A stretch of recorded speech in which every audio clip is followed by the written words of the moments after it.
Hey-ya!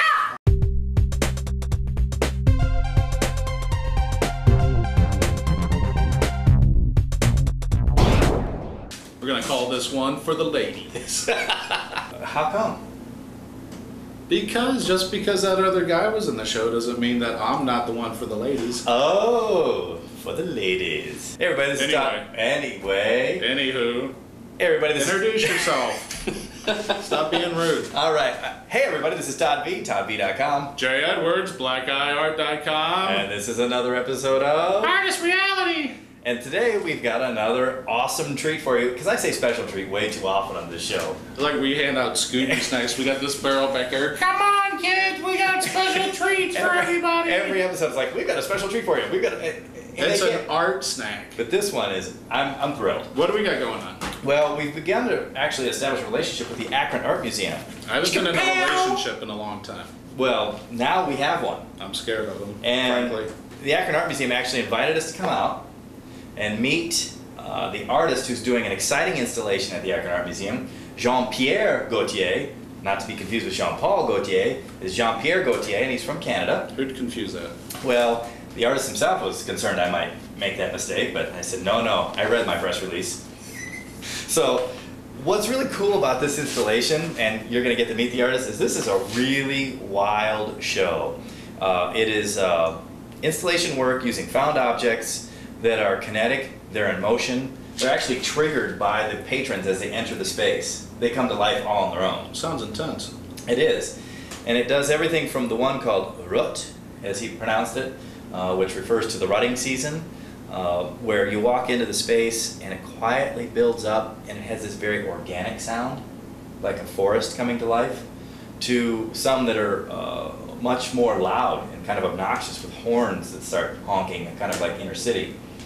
Very cool stuff. That sounds great. And the Akron Art Museum's a great place, and they kind of started out a little tamer at a Norman Rockwell show, a few other shows like that. Now they're getting a little more experimental and diving a little more deeper into it, I think. Oh, and they're doing much more than that. This show is actually the first time they've actually had an interactive webcam. So you could have watched the artist in the process of building this installation. Where do you find that at? At the AkronArtMuseum.org. .org. And they have the videos up there so you can check it out now. Google it. You can Google it. This exhibition is called Machines at Play, and it's going to be up now. Well, actually, the opening is September 27th, which is today.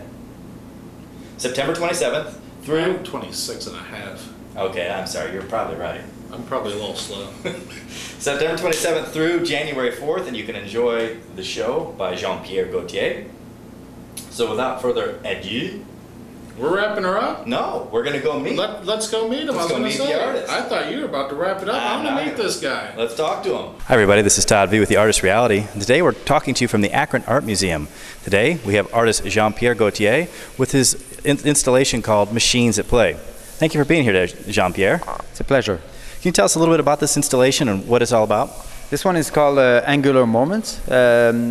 It's part of a series of machine that works with broom handles. Okay. And to me the thing was to make a geometrical form being dance, to make them dance in the air actually.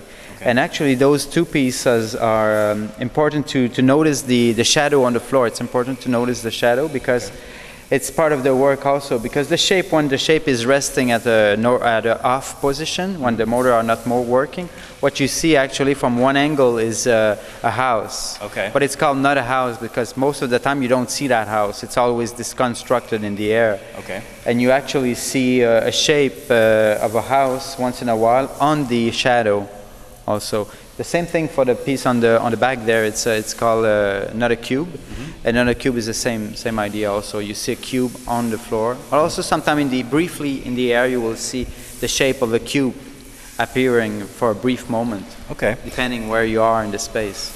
It's really a very exciting installation to see all these things kind of come to life as you enter the room. Tell us again about some of the other pieces you have on display as well. Well, at the beginning of the exhibition, we have 5 drawing machines that I call uncertainty markers. Mm-hmm.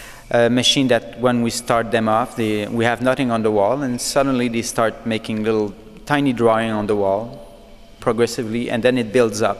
Okay. several layers, and then you end up with a drawing that are each machine made a specific drawings in a random way, but in a constricted area of the wall that I selected.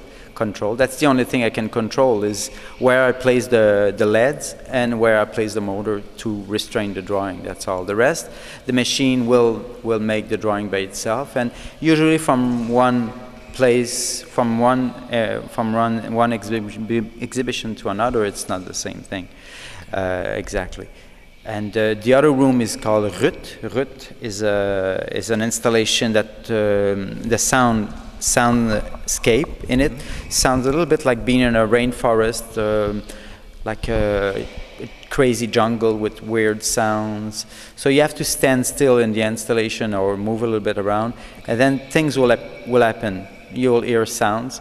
Some moments are very subtle, quiet, and then some other moments are more excited. You have more things happening around. Sure. And it's made out of a complex network of tubings and electrical wires and little motors that makes vibration or percussions on different little objects. When people leave the exhibition, what's the message you hope they're able to go home with? I think I hope they want to go back in their garage or atelier and start working on something. Okay. All right. Well, thank you very much for your time today. It was very nice to meet you. Welcome. Thank you. Hi, everybody. We're now here with Ellen Rudolph, who's the curator of the Machines at Play exhibition. And I got to tell you, I'm very excited about this piece. I looked at your website, and it was neat. This is the first time you guys have had sort of an interactive online display of what's going on in the museum, correct? Right. It's the first time we've had a webcast of the installation. We actually opened up the installation to the public, which is really exciting for us. Yeah. People got to come and watch Jean-Pierre and our crew installing the artwork. Well, I wanted to thank you very much for letting us come in here today and sort of walk around in the space. People are actually encouraged to walk around inside each of these exhibitions as well, right? Oh, most definitely. In fact, visitors' movements affect the way the artwork behaves, and that's something that's also very different about this exhibition. There are motion detectors for each piece that sense your presence, and the artwork actually reacts to visitors' presence and sometimes makes sounds, moves, misbehaves a little bit, even teases the visitors. Oh, I like that. That's cool. And so we're very excited about that. In that way, the visitors actually help to create the work. Again, thank you very much. This is Todd B with the Artist Reality from the Akron Art Museum. We're back. We're back. Pretty cool, huh? That's awesome. Did you see those things just like flowing? What's up with that piano? Tell me about that. The piano was really cool. He actually had 4 different motion sensors built into the bench portion there. And you see me kind of go by right now and kind of sweep past to trigger them all. But each one triggered a different sound sequence out of the key patterns. And he was telling me, which blows my mind, he programs it, which again, I can get sitting at a computer and programming, but he's like programming little microprocessors. Yeah. So he said at the beginning of the day it's not as interesting because they're all sequential, but throughout the day as different people pass at different times, it all gets mixed up. That's awesome. Oh, it's an awesome show. I love anything with noise like that. The other thing I love about it is it really encourages people to become part of the process. You can walk through some of them, under them, and be in the middle of the art. It's not just like stand back. It's actually encouraged you to become immersed in it. And I think it's alive. It's an alive happening, an event. Yeah, and I think it's a really good way to get young people and people who are maybe unfamiliar with modern art to be a part of the art and get comfortable with this stuff that isn't just like a Kincaid on the wall. A lot of people do have a stuffy opinion. Yeah. Think you got to go in and be quiet. And yeah.